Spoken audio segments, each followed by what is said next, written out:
कविता अपने माता पिता की बहुत लाडली थी। 3 बड़े भाइयों की बहन थी। कोई भी चीज मांगने पर उसी वक्त सामने हाजिर हो जाती। पूरे घर में रौब था उसका। पूरे परिवार और नौकरों पर राजकुमारी की तरह हुक्म चलाती थी कविता।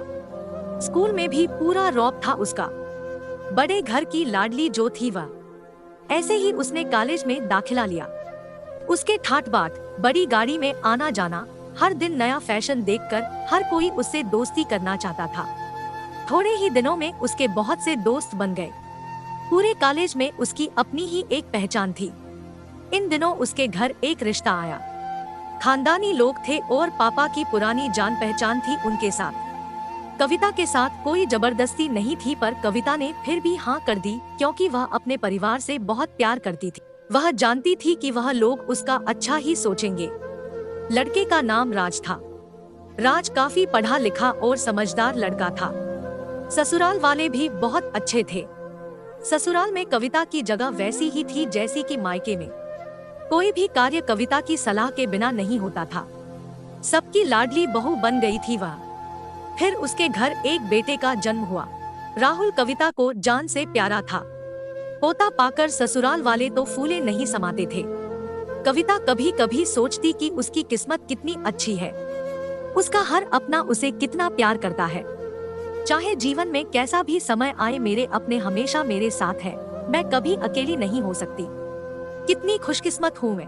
पर शायद कविता की खुशियों को उसकी अपनी ही नजर लग गई थी। एक दिन वह मायके जाने की जिद कर बैठी। राज को बहुत काम था, लेकिन वह फिर भी उसे ले गया। रास्ते में उनकी गाड़ी अन्य गाड़ी से टकरा गई।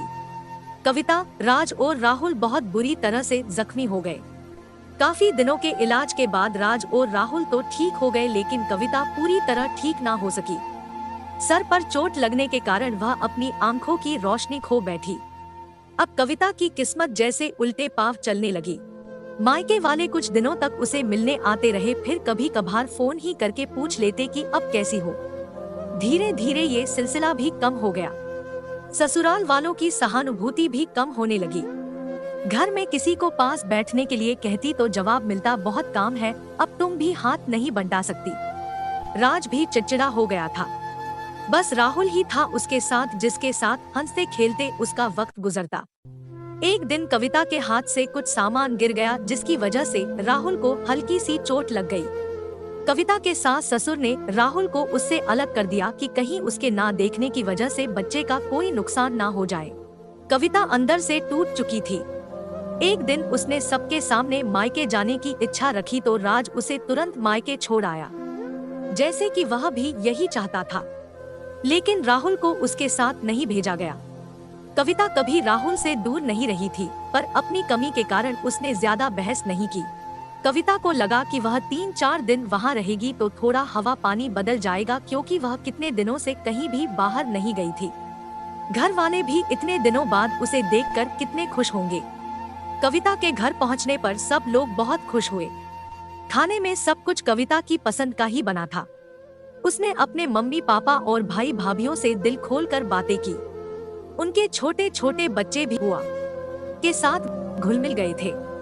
रात को सोने के वक्त जब वह कपड़े बदलने लगी तो उसे पता चला कि उसका तो बहुत भरा हुआ था। वह सब समझ गई। वह बहुत उदास हो गई। कुछ दिनों तक तो सब ठीक रहा, फिर जैसे सब बदलने लगा। सबका व्यवहार बदल रहा था। वह लोग जैसे थक चुके थे उससे।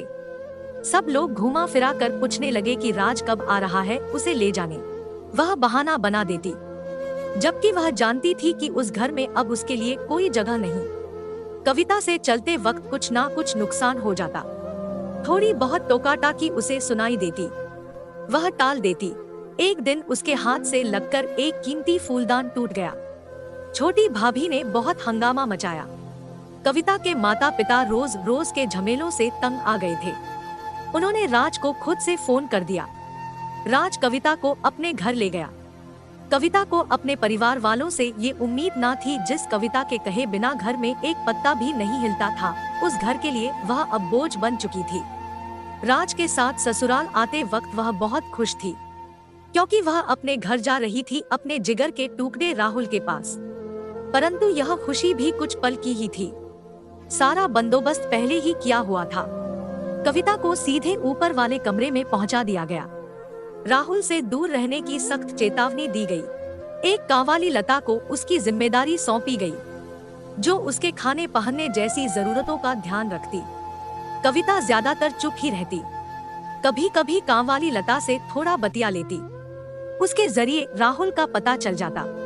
सबकी लाडली बेटी और बहू सबके लिए लाडली से बोझ बन चुकी थी।